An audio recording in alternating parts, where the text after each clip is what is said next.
बिस्मिल्लाहिर्रहमानिर्रहीम। इसमें तो कोई शक नहीं है जी कि वोट जो है वो सिर्फ़ और सिर्फ इमरान ख़ान का है। और इस इलेक्शन में अगर देखा जाए तो जितने भी लोग थे, जितने कैंडिडेट्स थे, वो हो सकता है मजबूरन भी टिक गए हों इमरान ख़ान के साथ कि जनाब इमरान ख़ान के साथ रहेंगे तो जनाब वोट मिल जाएगा, क्योंकि अपना वोट बैंक जो है लोगों का किसी हद तक ख़त्म ही हो चुका है।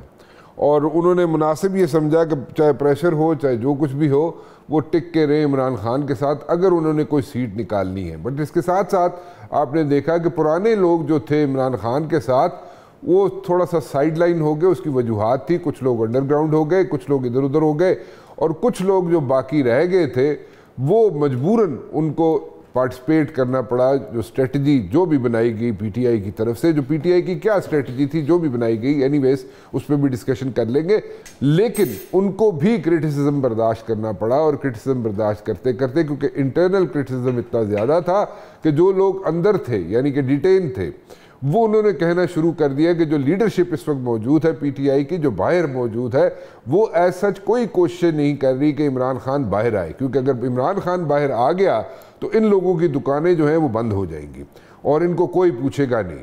सो एनीवेज वो उस सारी चीज़ें सामने रखते हुए एक सिचुएशन ऐसी भी बनी जिसमें जनाब जुडिशरी और इस्टेब्लिशमेंट के जो ताल्लुकात हैं वो ऐसे बन गए जैसे कि उनके दरमियान एक यहाँ पे एक टिफ है वो चल रही है। इसके साथ साथ अगर देखा जाए तो अज़्म इस्तेहकाम करने जा रही है, इंटेलिजेंस बेस्ड ऑपरेशन है। इंटेलिजेंस बेस्ड ऑपरेशन जो है वो करना ज़रूरी है, क्योंकि हमारा पोरस बॉर्डर है और हम उसको 100% सिक्योर नहीं कर सकते। वैसे तो देखा जाए तो दुनिया का कोई भी मुल्क जो है उसको कहा जाए कि वहाँ पे 100% सिक्योरिटी है तो वो नहीं हो सकता, मुमकिन नहीं है। लेकिन हमारी भी सिचुएशन बहुत ट्रिकी है as when it comes to like border. और वो उसमें ये सिचुएशन है कि अगर कई घर यहाँ पे ऐसे हैं बॉर्डर पे कि उनका फ्रंट यार्ड जो है वो पाकिस्तान के अंदर है और बैक यार्ड जो है वो जनाब अफ़गानिस्तान के अंदर है। सो इस सिचुएशन से भी हमें डील करना पड़ता। फवाद चौधरी साहब मेरे साथ मौजूद हैं, उनसे ज़रा पूछ लेते हैं, क्योंकि उनको यहाँ पे आजकल इंटरनली अगर देखा जाए तो उनको जनाब निशाना बनाने की कोशिश की जा रही है और पीटीआई के लोगों की ही कोशिश है कि जनाब उनको निशाना बनाया जाए, क्रिटिसाइज़ किया जाए। क्या वजूहात है? क्या लोग इनसिक्योर हैं फवाद चौधरी के बाहर आने से, या वाकई वो समझते हैं कि फवाद चौधरी साहब ने कोई गड़बड़ की है? फवाद चौधरी साहब पहले तो ये दसो, तुसी कोई गड़बड़ की है या वाकई लोग इनसिक्योर ने ताड़ी वजह? देखिए पार्टीज़ के अंदर हो जाता है, ज़ाहिर है डिफरेंट ग्रुप होते हैं। देखो ना, एक पार्टी जिसने 3 करोड़ वोट लिया हुआ है, 2-2.5 करोड़ लोग वोट पीछे है, उसके साथ ज़ाहिर है कि हज़ारों लोग जो हैं उसके साथ एक्टिव हैं और कई 100 लोग जो हैं वो लीडरशिप में हैं, तो इतने उसमें आ जाते हैं। एंड डेफिनेटली इनसिक्योरिटी भी होती है। बंदा या तो कद होना बहुत बड़ा, ये जिसको कोई प्रॉब्लम वो कह दिया आ जाओ की है मैं देख लाऊंगा, ये एटीट्यूड होता है ना। मेरा एटीट्यूड तो अपना तो यही है कि जो भी आए और जो भी, जब भी मैंने टीमों में काम किया, मेरा आपसे ज़्यादा बड़ा पुराना ताल्लुक है। अगर आप मेरे इवन मिनिस्ट्रीज़ में जो लोग हैं आप देखेंगे कि मैंने हमेशा अपनी जो टीम है उसको बड़ा अपनी डिवॉल्व किया है। I have asked them to take decisions to themself, और मेरा ये इशू नहीं होता। लेकिन डेफिनेटली एक इनसिक्योरिटीज़ होती हैं, स्पेशली जब कैपेसिटी कम हो। अच्छा। जितनी कैपेसिटी कम होगी उतनी इनसिक्योरिटी ज़्यादा होगी। अच्छा, ये जो मरवत साहब यहाँ पे जो फायरिंग कर रहे हैं आप पे, और वो कह रहे हैं जनाब कि एवं खाना पूरी की अपने उत्ते खुद मुकदमात कायम करवाए ताकि टैग लग जाए कि जी मेरे तो मुकदमे ने। वैसे तो फवाद चौधरी साहब ने जनाब बड़ी अच्छी VVIP जेल काटी और इस तरह की बातें। मरवत साहब भी काट लें, VIP कट लें, लेकिन कट से लें ना, उन पे तो कुछ नहीं होता। लेकिन देखिए वो उस वक्त मैं इसलिए अभी जवाब उनका कोई भी नहीं दूंगा क्योंकि उनकी कोशिश है रेलिवेंट होने की।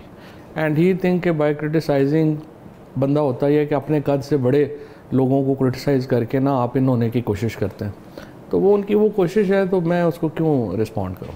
और वैसे भी अब खान साहब ने कहा है कि नहीं करना किसी ने, तो फिर नहीं करते, छोड़ें। फिर तुसी हुणे PTI चो, अगर PTI में ना होता तो मैं फेडरल मिनिस्टर होता। लेकिन ना मुझे क्या तकलीफ़ थी कि मैं फॉर्म 47 के, मुझे तो शायद अपने हल्के में फॉर्म 47 की भी ज़रूरत ना पड़ती। मैं एक ही जेन्युइन इलेक्टेड MNA भी यहाँ से इनको मिल जाता और मैं फेडरल मिनिस्टर होता। लेकिन देखिए मसला ये है कि जो भी मैं समझता हूँ कि लोग जो लोगों से जुड़े होते हैं उन्होंने अपना फ्यूचर जो है उसको एक लोगों की ख्वाहिशों के ख़िलाफ़ नहीं हो सकते। तो लिहाजा आप इलेक्शन जीत भी जाएं तो उससे क्या आपकी पॉलिटिकल रेलिवेंस नहीं रहेगी। आप फॉर एग्जांपल अभी आप देखें ना, इवन प्राइम मिनिस्टर शहबाज शरीफ जो हैं वो प्राइम मिनिस्टर हैं, मरीम नवाज़ शरीफ चीफ मिनिस्टर हैं, लेकिन पॉलिटिकली रेलिवेंट ही नहीं है। पॉलिटिकली रेलिवेंट जो है या इस्टेब्लिशमेंट है या इमरान खान है। आपकी जो पावर होती है ना, जो एक ओहदा है, वो आपको रेलिवेंस नहीं देता। आपकी रेलिवेंस आपको ओहदा दे तो फिर उसका इम्पेक्ट होता है। तो इसलिए इस वक्त इस निज़ाम में का हिस्सा बनने का मतलब ये था कि आप आइंदा हमेशा के लिए इर्रेलिवेंट हो जाए। और जिस तरह से आज इमरान खान ने भी कहा है कि नवाज शरीफ और आसिफ जरदारी की सियासत तो तबाह बर्बाद हो गई। तो जो भी लोग अब नीचे भी आप देखें ना, मतलब राजा रियाज की अब नस्लें इलेक्शन नहीं लड़ सकती, ख़त्म हो गए। ये नवाब शेर वसीर ख़त्म हो गए हमेशा के लिए। उसके साथ जो और बड़े लोग, इवन फ़रुख जो है वो अपना मेरे जो कज़न है, भाई है, उसकी सियासत ख़त्म हो गई। आखिरी इलेक्शन था, लड़ लिया। ये जो सारे लोग लॉट जिसने नहीं लड़ा, जिसने इलेक्शन लड़े हैं इस निज़ाम में, एंड नोइंगली एक नेकेड जो है वो पावर के साथ, उन्होंने तो अपनी फ्यूचर तबाह बर्बाद कर लिया है। They are over. मतलब आप ये कह रहे हैं कि जिन्होंने इलेक्शन लड़े हैं उनकी पॉलिटिक्स इज़ ओवर, जिन्होंने नहीं लड़े वो ठीक है, ये कह रहे हैं वो इसलिए नहीं जो इस निज़ाम का हिस्सा बन गए। अच्छा, हिस्सा बन जो इस निज़ाम का हिस्सा हैं उनकी तो सियासत ख़त्म होगी for all times to come. क्योंकि देखें ना, यहाँ इस्टेब्लिशमेंट में तो जो लोग हैं, मैंने जहांगीर तरीन साहब को भी ये बात कही थी कि देखें जो यहाँ पे आ रहे हैं ना आप हमारे इस्टेब्लिशमेंट के, ज़ाहिर है इस्टेब्लिशमेंट से हमारे भी करीबी ताल्लुकात रहे हैं और हमेशा हैं। और मैं समझता हूँ कि ये और इस्टेब्लिशमेंट का एक अपना किरदार है, हर मुल्क में अपना किरदार होता है वो, लेकिन देखें ये बदलते रहते हैं, मुस्तकिल नहीं है। अब ये जो हम लोग 100 साल से पॉलिटिक्स में कई दफ़ा बिल्कुल नीचे चले गए हैं, फिर ऊपर आ गए हैं, फिर नीचे चले गए हैं। ये जो मैंने कहा था कि आपने जो गलती की है ना, आपने पंजाब की सारी पॉलिटिकल फैमिलीज़ को अपने ख़िलाफ़ कर लिया और आपने उनकी सियासत को सख्त नुकसान पहुंचा है आपकी एक्टिविटी से, और इसकी बड़ी कीमत होगी। क्योंकि लोग, आपने किसको कहा? जहांगीर तरीन साहब से अच्छा। मैं बात कर रहा था कि ये आपने एक बड़ी पॉलिटिकल फैमिलीज़ को पूरे पंजाब में जो है वो अपने ख़िलाफ़ कर लिया। तो इसकी बड़ी कीमत होगी। उसकी वजह ये है कि ये यहाँ पे तो सोच तो बदल जाती है ना। एस्टैब्लिशमेंट तो आप पिछले 7-8 सालों में देखें कितनी दफ़ा इधर उधर, वो तो एक इंडिविजुअल की सोच है ना। लेकिन इतनी ज़्यादा आप जो पॉलिटिकल फैमिलीज़ हैं, जो पॉलिटिशियंस हैं हार्ड कोर, वो तो 50-50, 60-60, 70-70 सालों से पॉलिटिक्स कर रहे हैं और उनकी जो रेलिवेंस है वो तो रहनी है। और इसीलिए मैं आप जब देखें ना, जो अक्लमंद लोग होते हैं कि मसलन जब नेहरू को बंगाल में इन्होंने कैद किया सेकेंड वर्ल्ड वॉर के वक्त, ये गांधी जी और नेहरू और सारी कांग्रेस की लीडरशिप, तो उस वक्त के जो वॉइस रॉय हैं उन्होंने गवर्नर को ख़त लिखा और उन्होंने कहा कि हम ये सब लोगों को कैद कर रहे हैं क्योंकि ये वर्ल्ड वॉर में हमारी मजबूरी है। लेकिन ये लोग जो हैं ये लोकली इन्फ्लुएंशियल ग्रुप्स को रिप्रेजेंट करते हैं, लिहाजा आपने इनको रखना इस तरह नहीं है कि ये हमारे पर्सनल मुखालिफ हो जाए। आपने इनका ख्याल करना है और ये पॉलिटिकल जो लीडरशिप है आप इनको सहूलतें भी दें और इनको इस तरह आपने नहीं करना कि हमारे पर्सनल मुखालिफ हो जाए, because ultimately they are the one जिनका लोकल इन्फ्लुएंस है। तो गोरा एन जी थी 100 साल हुकूमत कर गया, अक्लमंद लोग थे। अच्छा, why are these people telling all these guys around them और पब्लिकली भी आके, ठीक है, ये लोग कह रहे हैं कि जनाब आप पे क्रिटिसिज्म ज़्यादा है, चलो इनसिक्योरिटी वाली गलती हो गई, लेकिन then again why are they like focusing on you and why are you focusing on them? Zero in आप उन पे कर रहे हैं और आप उनको कह रहे हैं कि जनाब ये लोग हैं जो इमरान खान को गलत गाइड कर रहे हैं। नहीं, गाइड नहीं कर रहे। मैं देखो ना, मैं क्या कह रहा हूँ, मैं ये कह रहा हूँ, देखें इमरान खान जेल में, ठीक है, जेल में जो लोगों का एक्सेस है, इमरान खान को उनसे क्या चाहिए? एक, इमरान खान को इन्फॉर्मेशन चाहिए कि बाहर क्या हो रहा है, ज़ाहिर उनको तो जेल में नहीं पता। सेकंड, उनको एडवाइस चाहिए कि क्या करना चाहिए। फिर पॉलिटिकल स्ट्रेटजी जो इमरान खान ने बनानी है based on that information and advice, उसकी एग्जीक्यूशन चाहिए। ठीक है। अब देखें ना, जो 5 लोग जो हैं, उमर अयूब हैं, शिबली है, रऊफ़ हसन है, हामिद खान है, गौहर हैं। अब इन 5 में से जो 4 हैं उमर के अलावा, वो तो पॉलिटिशियन नहीं है, देखिए ना, उन्होंने तो कभी सियासत उस तरह से नहीं की हुई। तो माई ओनली प्रॉब्लम इज़ कि ये जो लोग हैं ये एडवाइस करने की पोजीशन में नहीं है, और प्रोबेबली इनको ये भी नहीं पता कि क्या इन्फॉर्मेशन खान साहब को अंदर चाहिए। So that actually leads to, और फिर एग्जीक्यूशन का प्लान ही नहीं है। मसलन अगर आप देखें कि जो इतनी बड़ी अपॉर्चुनिटीज़ आपने ज़ाया की, ये जब 8 फरवरी को इलेक्शन हुआ, 9 तारीख को जो कोर कमेटी की मीटिंग हुई उसमें कहा गया कि हमें एहतजाज करना चाहिए। उसमें हामिद खान ने, शिबली साहब ने, इन्होंने कहा जी कि नहीं हम पार्लियामेंट में रोल अदा करेंगे। देखिए पार्लियामेंट में आपको अगले जाने ही नहीं दे रहे, उत्थे तो उसी की रोल अदा करना है। वो दिन था जब आपको एहतजाज के लिए बाहर आना चाहिए था, और उस वक्त सारे MNA MPs जो हारे हुए थे वो अपनी लोकल लीडरशिप उन्हीं तपी हुई सी। That would have been the day जब प्रोटेस्ट होना चाहिए था, जो नहीं हुआ। उसके बाद जो ये हुआ, जब ये लियाकत चट्ठा का इंटरव्यू आया प्रेस कॉन्फ्रेंस आई, उसको जो है वो नहीं अपॉर्चुनिटी यूज़ कर सके। अब देखें इशू ये हो रहा है, जो मेरा एक प्राइमरी प्रॉब्लम ये है कि आप एहतजाज करते हैं, एहतजाज में 25-30 लोग निकलते हैं, उनमें 5-7 लॉयर होते हैं। वो लॉयर जो है उनकी बेल हो जाती है, जो 20-22 लोग हैं उनको बेचारों को जेलों में 3-3, 4-4 हफ्ते रहना पड़ता है, उनकी कमर टूट जाती है, गरीब लोग होते हैं। तो आप इस वक्त आप फोकस करें इत्तेहाद के ऊपर। आपका जो पोजीशन अलाइंस है वो बनना ज़रूरी है, ताकि आप जब और इस वक्त हुकूमत और इस्टेब्लिशमेंट आपसे बात नहीं करेगी, ना ही आपको उनसे बात करनी चाहिए। देखिए ना, मैं और आप बात कर रहे हैं तो अनु मेरा भार ही नहीं है, मुझे आप समझते हैं रेलिवेंट है, कुछ कर ही नहीं सकेगा, क्योंकि मॉरली, लीगली, कॉन्स्टिट्यूशनली तो ये गवर्नमेंट फंक्शनली नहीं है ना, इन्होंने परवाह ही नहीं है। अभी फ्रांस में यूरोपीय यूनियन का इलेक्शन हुआ, वो इलेक्शन, और अब मैक्रोन ने कहा जी मैं नहीं, morally I don't feel like, तो मैं इलेक्शन करवाऊंगा। तो लेकिन हमारे यहाँ इस तरह की कोई प्रॉब्लम जो है वो नहीं है, लिहाजा जो ये कहते हैं फिज़िकली तो आप ले सकते हैं, हमसे तो ले लें, बाकी तो कोई आपका नहीं है। उसके लिए आपको स्ट्रीट पावर पहले शो करनी पड़ेगी। GDA, जमात इस्लामी और PTI, ये 4 जमातें अगर करेंगी तो it will be a serious problem for the government. आपके ख्याल में फजलुर रहमान साहब सीरियसली बाहर निकलेंगे? 100% निकलेंगे, क्यों नहीं निकलेंगे? निकलेंगे। हाँ, फजलुर रहमान साहब जो हैं, जो मेरी उनसे गुफ्तगू हुई है, वो बहुत तपे हुए हैं।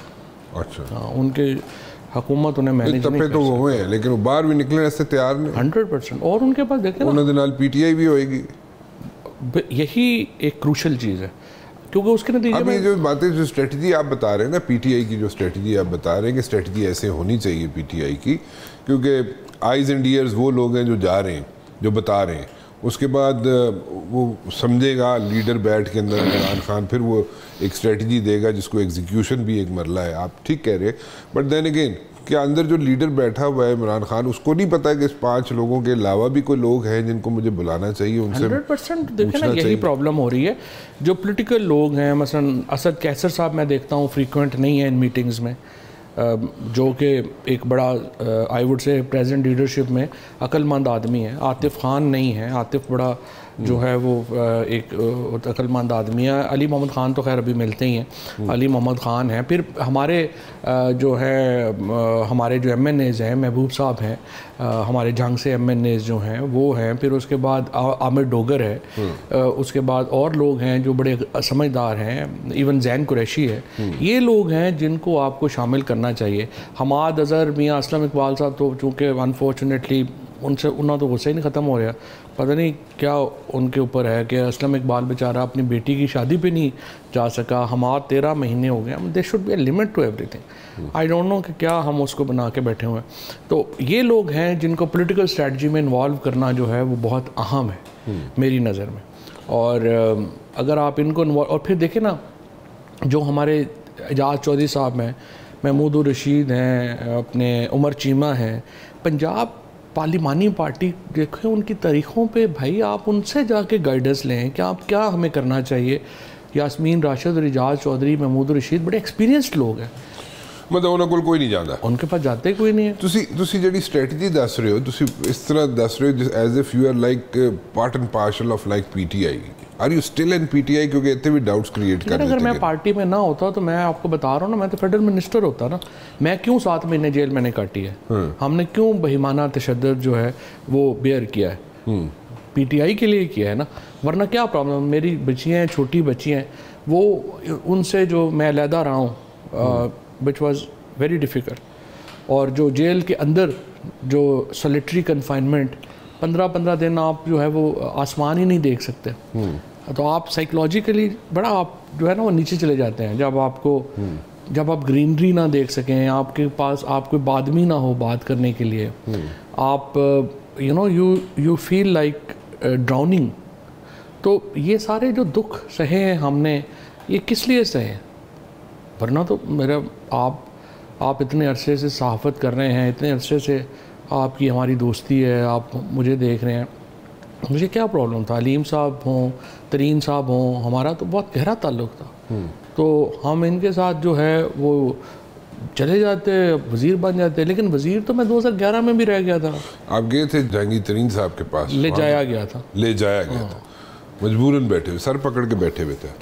तो देखें, वो तो मैंने तरीन साहब को भी कहा था कि देखें मेरी फैमिली ही नहीं मान रही, मेरे जो शहबाज साहब जो हैं मेरे मामू वो ही नहीं मान रहे, मेरे भाई नहीं मान रहे, जो मेरी बीवी है वही अपसेट है, मेरी माँ ही नहीं मान रही। तो मुझे आप बताएं मैं कैसे जो है वो इस पे जाऊँगा? मगर मेरे अपने ये जो जिनके लिए आप सब कुछ सबसे इम्पॉर्टेंट हैं और मेरे लिए वो सबसे इम्पॉर्टेंट है, वही लोग नहीं मान रहे, तो मैं कैसे जो है वो उसमें चले जाए।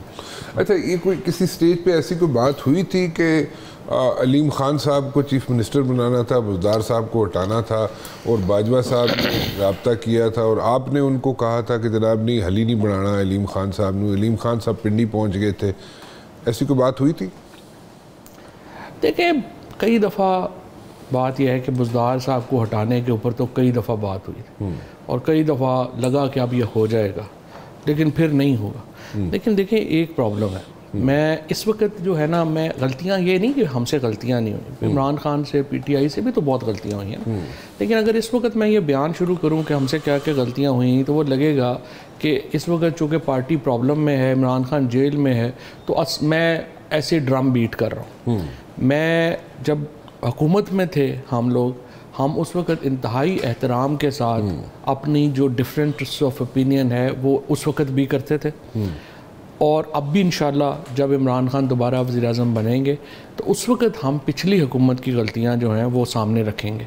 लेकिन इस वक्त जब मैं अभी आपके सामने बैठा हूँ, वो गलतियों के ऊपर अगर मैं बात करूँगा तो इट विल अपीयर कि मैं जो है वो ऐसे ही अपना जो है वो नंबर बना रहा हूँ। ठीक है, गल ठीक है ताड़ी, लेकिन देन अगेन ऐसा वाक़या होया सी, ऐसे कई वाक़यात हुए हैं, कोई ऐसी उसमें मैं प्रिसाइसली अलीम खान की गल कर रहे हैं, चीफ मिनिस्टर बनाना सी, अलीम खान वो जो बुला जनरल साहब ने, बाजवा साहब ने, फिर बाद में उनका क्लिप वायरल हो गया था। बिल्कुल सही बात है, वो एक्चुअली सही, वो तो मैं बाजवा साहब से ज़ाहिर है मेरा एहतराम ही का ताल्लुक था, तो वो मैं उनको एडवाइस कर रहा था कि पहले ज़रा सुबह होके वो उस वेले खान साहब ने गल पूछ के कर लेना, वो क्योंकि वो डिसीजन जो है ना वो कई दफ़ा पहले भी बदल चुके थे। अच्छा। पहले बुज़दार आया कि ठीक है हटा दे, फिर बाद में जो है वो तब्दीली हो गई। तो मैंने कहा ये आप ज़रा पहले अपने सर्कल्स में शेयर कर लेंगे, फिर बाद में अगर ना हो सका तो इट विल बी एम्बैरेसिंग। तो कहते हैं बाजवा साहब तो कहते हैं पिंडी आके बैठ के थे अलीम खान, देखिए उनको बुला लिया गया था। देखे ना, किसी भी बंदे को जो चीफ मिनिस्टर का कहा जाएगा तो क्या करेगा, जाएगा ही ना, वो इशू नहीं है। वो तो कोई भी अलीम खान की जगह कोई भी हो तो यही करेगा, क्या करेगा बहरहाल। लेकिन वो मेरा तो खैर, वो चूँकि बाजवा साहब ने फिर बाद में बात कर दी, तो मेरी एडवाइस तो यही थी ना कि अभी ज़रा ठहर जाना, कोई दिन ज़रा देख लीजिए। अच्छा, चलो ठीक है, एक ब्रेक ले लूँगा मैं थोड़ी जी। ब्रेक तो बाद वापस आने, एक छोटी सी ब्रेक के बाद। जी फवाद चौधरी साहब, हुण एक गल दसो, अगे कितने जाना है? बात यह है, आगे तो आपने एक एक स्टेप पीछे ही लेना है। अच्छा, आगे जाने के लिए एक एक कदम पीछे होना ज़रूरी है।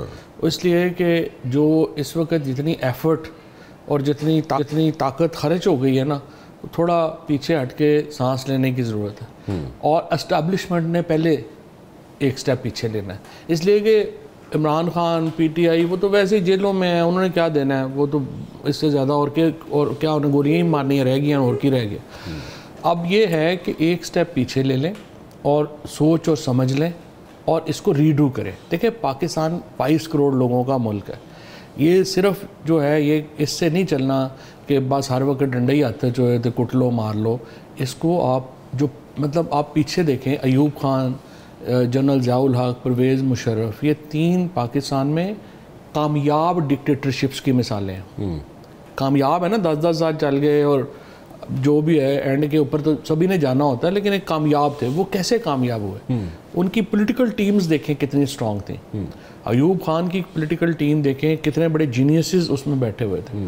जनरल ज़ियाउल हक की टीम देखें, अनवर अजीज़ साहब, राजा मुनव्वर साहब, अपने टिक्का साहब, इसके अलावा जो उनके अपना बाकी एडवाइज़र थे, बड़े सारे पॉलिटिशियंस अक्लमंद लोग थे।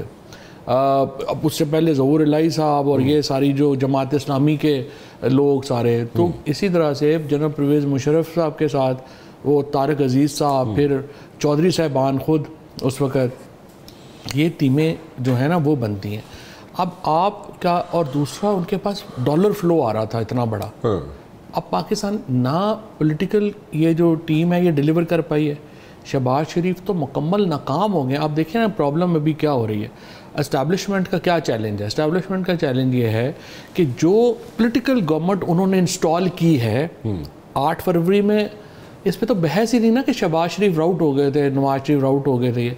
अब जो पॉलिटिकल टीम उन्होंने इंस्टॉल की है वो मुकम्मल नाकाम हो गई है उनका बोझ उठाने में। सो एस्टैब्लिशमेंट को सारा बोझ अपना खुद ही उठाना पड़ रहा है। शहबाज शरीफ होया ना होया बराबर है। इज़ नॉट, मिनिस्टर्स की एक लंबी लाइन है। मैं तो हैरान ही हो गया हूँ परसों पढ़ के कि 48 तो इन्होंने एम्बेसडर्स एट लार्ज लगा दिए हैं, और जो मुआवने खसूसी हैं उनकी तो तादाद का कोई अता पता ही नहीं है। अब इतनी बड़ी जो कैबिनेट है पाकिस्तान की और इतनी बड़ी जो आपने इस्टेब्लिशमेंट, पॉलिटिकल इस्टेब्लिशमेंट कायम की है, वो इस्टेब्लिशमेंट का बोझ नहीं वंड पा रही। सो मुझे बताएं, उनके लिए हो ना हो बराबर है, फारग है। तो उनको खुद ही इस्टेब्लिशमेंट को रीथिंक करना पड़ेगा, बोझ उनके ऊपर है। इनको तो ऊपर तो इनकी तो पॉलिटिक्स ख़त्म हो गई है, इन्होंने तो लोशे लगे हुए हैं खाली। सो उनको ही रीथिंक करना पड़ेगी कि पाकिस्तान को नॉर्मलाइज कैसे करना है। और देखें, पाकिस्तान को नॉर्मलाइज करने के लिए इमरान खान का इंक्लूजन बहुत ज़रूरी है। इमरान खान के इंक्लूजन के बगैर पाकिस्तान नॉर्मल नहीं हो सकता। अब किन शराइत पे होना है, ये शराइत उनको सोचनी चाहिए और उसके ऊपर देखना चाहिए कि कैसे होना है। इन द मीन टाइम अगर ये नहीं इंक्लूजन करेंगे तो उधर क्या होगा? देखो, अब सितंबर तक आप ज़रा थोड़ा सा अगले 3 महीनों का आप सिनेरियो, मुबशर साहब, चूँकि आपने भी सारी उम्र यही काम किया है ना, आप भी सियासी सिनेरियो बनाते हैं, हम भी आपके साथ बैठ के यही करते हैं। आप देखिए, इधर लेबर गवर्नमेंट आ गई है बरतानिया में, उधर ट्रंप आ रहा है। आप इसके दोनों क्या हैं, दोनों जो हैं वो इनवर्ड लुकिंग करेंगे, आउटवर्ड नहीं करेंगे। Unlike Ayub Khan, Musharraf and Ziaul Haq governments, where these governments were backing Pakistan, this time west will not be, west के पास पैसे ही नहीं है इतने कि अभी कोविड और सारी चीज़ों में वो हमें बैक कर सकें। सऊदी अरेबिया के अपने एम्बिशियस प्लान्स हैं, वो हमारी तरफ नहीं आएगा। सो इसका मतलब यह है अगले 3-4 महीने में you will remain short of money. एक तरफ आपके पास एक इंतहाई अनपॉपुलर बंदा आपने लगाया हुआ है वज़ीर आज़म के तौर के ऊपर, दूसरा आपके पास पैसे नहीं है। अगर तो आपके पास इतना पैसा आ रहा हो ना कि आप बाय आउट कर लें लोगों को, सबको, वो भी आप नहीं कर रहे। तनख्वाहदार तबका अलहदा रोएगा, अपना कारोबारी अलहदा रोएगा, इतना एक पॉलिटिकल कैपिटल है कोई नहीं। सो अगले 3 महीने जो हैं, एक्चुअली सितंबर ऑनवर्ड आपको सही ब्रंट फीलिंग शुरू हो जाएगी कि ये हो क्या रहनी चाहिए। So people and we'll start feeling the heat, right? Okay. We are already feeling the heat. Yeah. Heat बाहर आना शुरू हो जाएगी। अभी सिमरिंग हो रही है, उबाल आ रहे हैं। ठीक है, अजय उबाल आ रहे हैं ना, उबल जाएगा सितंबर अक्टूबर में। तो आप अगर कोई भी अक्लमंद आदमी होगा वो प्लान अभी से अगले 3 महीनों का करेगा। ठीक है, बिल्कुल ठीक है। अच्छा, एक और चीज़ ज़रा मैं रिकॉर्ड स्ट्रेट कर लवां। तुसी वी वर पुशिंग इमरान खान के जनाब पंजाब दी असैम्बलीज डिसॉल्व कर दियो, ठीक है। देखिए, परवेज़ इलाही सेड कि वो कहंदा जनाब मैं कहंदा सा ना करे। बिल्कुल ज़रा रिकॉर्ड नु ज़रा स्ट्रेट करो कि तुसी why were you pushing him. पहली बात तो यह है कि देखें, असम्बली तोड़ने की जो तजवीज़ थी, that we will come out of the government, ये तजवीज़ शाह साहब की थी, शाह महमूद कुरैशी साहब। ओके। खान साहब ने मेरे से, हमाद से, शायद असलम इकबाल साहब से और शायद एक दो लोगों से उन्होंने इसके ऊपर तफसीली डिस्कशन की होगी। मेरे से उन्होंने की थी एंड आई एम श्योर, और मुझे पता है उन्होंने हमाद से भी की थी। और मैंने कहा जी ये बिल्कुल हमें कर देना चाहिए। अच्छा। उसकी वजह ये थी कि देखें, आप सिस्टम के अंदर रह के सिस्टम से नहीं लड़ सकते। दो असम्बलियाँ जहाँ पे हमने असम्बली नहीं तोड़ी, कश्मीर और गिलगित बल्तिस्तान, वहाँ पे ज़रा पूछ लें पीटीआई का क्या हाल है। पार्टी ख़त्म हो गई वहाँ पे, क्योंकि सारी पार्लिमानी पार्टी उधर चली गई और वो सारा ही जो है, इधर भी अगर हम असम्बलियों में रहते तो उसके नतीजे में हमारी जो पार्लिमानी पार्टी थी और हमने एक रेगुलर पॉलिटिकल पार्टी टूल बन जाना था। हमारे एमएनए बाहर दौरों पे जा रहे होते, हमारे एमएनए जो हैं उनको पार्लिमानी पार्टियों का वो जो है उस पर आ चुके होते, इधर लोग अद्धे टूट चुके होते, इधर एक बंदे की तो अक्सरियत थी हमारी पंजाब में, वो वैसे ही ख़त्म हो जानी थी। हमने क्या किया, हमने कॉन्स्टिट्यूशन देखा, कॉन्स्टिट्यूशन के ऊपर तमाम बड़े लॉयर्स के साथ खान साहब ने लहदा बातचीत की। सब ने कहा जी सवाल ही पैदा नहीं होता 90 दिन से आगे जो है वो इलेक्शन चले जाए। हुकूमत को आइन तोड़ना पड़ा, इलेक्शन कमीशन को और शहबाज शरीफ हुकूमत को उस पॉलिटिकल मूव को नाकाम करने के लिए। आइन टूटा है उस वक्त, और ये जो 90 डेज़ का आइन टूटा है ना, ये आप देखिएगा ये गले पड़ेगा इनके। ये आइन ऐसे ही लगता होता है, जब बंदा पावर में होता है ना, हर चीज़ लगती है ऐसी है, ठीक है कोई मसला नहीं है। भुट्टो का आपके सामने है ना, जुल्फ़िकार अली भुट्टो का वो जो अपना मर्डर हुआ था मसूद महमूद का, ऐसे ही लगती इनका चौधरी ज़हूर अली साहब वगैरह का से पहले जो और जिसमें वो केस में वो फिर उनको सज़ा हुई, वो ऐसे ही लग रहा होता है नॉर्मल है, चीज़ें हो जाएंगी। ये बात जो पैंदी है सिर पे। इसलिए ये जो मूव है आज पीटीआई जो कुछ है, I can be wrong but my view is, आज पीटीआई जितनी बड़ी है और जितनी बड़ी मासेस उसके साथ हैं, वो इसलिए हैं कि हम निज़ाम से बाहर निकल के ये जंग लड़े। तारक बिन ज़ियाद की तरह जो कश्तियाँ हैं वो जला के इमरान खान लड़ा है। ये फैसला वैसे सिर्फ इमरान खान कर सकता था, कोई और रेगुलर पॉलिटिशियन ये नहीं। बट डोंट यू थिंक कि जिस तरह बेनज़ीर भुट्टो थी, वो 16 सीटों के साथ 17वीं सीट उनकी अपनी थी, वो लेके बैठ गई थी, उन्होंने ग्राउंड तो खुला नहीं छोड़ा। तो देखिए ना, बेनज़ीर भुट्टो की तो अनफॉर्चुनेट पॉलिटिक्स ये रही कि उन्होंने तो डील करके आई ना दोनों दफ़ा। बेनज़ीर भुट्टो इंडिपेंडेंटली तो नहीं आ सके, लेकिन मैदान तो खुला नहीं छोड़ा ना। तो क्या फ़ायदा हुआ फिर उनका? उनको हुकूमत में आ गई वापस। हुकूमत में आके क्या किया उन्होंने? बेनज़ीर भुट्टो जब 88 में थी, अगर मैं अब जब मैं जेल में, मुझे बड़ा पढ़ने का भी मौका मिला, मैंने बीबी की भी वो पढ़ी, और आई फील दो ख़वातीन जो है ना पाकिस्तान की, उन्होंने बड़ी गलती की है। बेनज़ीर भुट्टो जब वापस आई थी 86 में, 86 में जिनेवा अकॉर्ड साइन हो चुका था। जनरल ज़ियाउल हक उस वक्त टोटल इररेलेवेंट हो चुके थे वेस्ट के लिए। Benazir Bhutto was darling of west, पूरा वेस्टर्न मीडिया पीछे खड़ा था, पूरी वेस्टर्न एस्टेब्लिशमेंट पीछे खड़ी थी। उस वक्त बेनज़ीर भुट्टो को डील ना करती और अपनी लड़ाई लड़ती तो Benazir Bhutto would have been the prime minister of Pakistan with all the powers in 88। बहुत गलती की जो भी उनके एडवाइज़र थे, कमज़ोर एडवाइज़र्स, जिन्होंने उस वक्त उनकी जो है वो डील करवा दी, उन्होंने अपना सारा क्रिज़्मा ही ख़त्म हो गया। उसके बाद Maryam Nawaz Sharif is another example. मेरे ख्याल में I can be totally wrong. Vote को इज़्ज़त दो का जो नारा जिस तरह मरियम नवाज शरीफ लेके चली थी, अगर मरियम नवाज 6-8 महीने उधर रह जाती, बड़ी वो लीडर बन गई थी। मरियम नवाज ने भी उस वक्त रोज़ा तोड़ दिया जब बिल्कुल जो है वो अफ्तार का टाइम था, उससे पहले रोज़ा तोड़ दिया, और मरियम नवाज़ ने अपनी सियासत भी ख़त्म कर ली, अपने वालिद की भी ख़त्म कर ली, और इसमें उनके चाचा की बड़ी कंट्रीब्यूशन थी मरियम का बेड़ा गर्क करवाने में। अदरवाइज़ अगर मरियम नवाज़ के देखें ना, होता ही राना साहब, हमेशा सोशल चेंज पहले आ रही होती है। पाकिस्तान के अंदर एक बहुत बड़ी सोशल चेंज आ चुकी थी, यंगस्टर्स जो हैं वो आ गए थे, एस्टेब्लिशमेंट को अपनी पावर रीडू करनी है अब भी, इसके अलावा कोई चारा ही नहीं होगा। और मरियम नवाज़ वो जो स्ट्रिंग थी ना, उन्होंने वो पकड़ ली थी, लेकिन उन्होंने बस छोड़ के अब वो ऐसे टिकटॉक बनवाती जाएं, वो बंदों को करती जाएं, ये वो करें, but she is over now. एक ब्रेक लेते हो जी, ब्रेक के बाद वापस आऊँगा। तो एक ऑपरेशन इसका करना ज़रूरी है, ठीक है जी, और APC भी उस पर बुला ली गई है, ठीक है। ज़रबे इस्तेहकाम की मैं बात कर रहा हूँ, ठीक है, और उस पर आपकी इनपुट चाहिए। उस पर इनपुट ये चाहिए कि ये क्यों इस तरह की सिचुएशन बन जाती है after every now and then कि हमें फिर दोबारा ऑपरेशन की तरफ जाना पड़ता है। एक छोटी सी ब्रेक के बाद फवाद चौधरी साहब मेरे साथ मौजूद हैं। जी फवाद चौधरी साहब, अज़्म इस्तेहकाम ऑपरेशन करना है, ज़रूरी है, इसमें कोई शक नहीं है, लेकिन सवाल ये है कि every now and then after every few years we have to go for operation.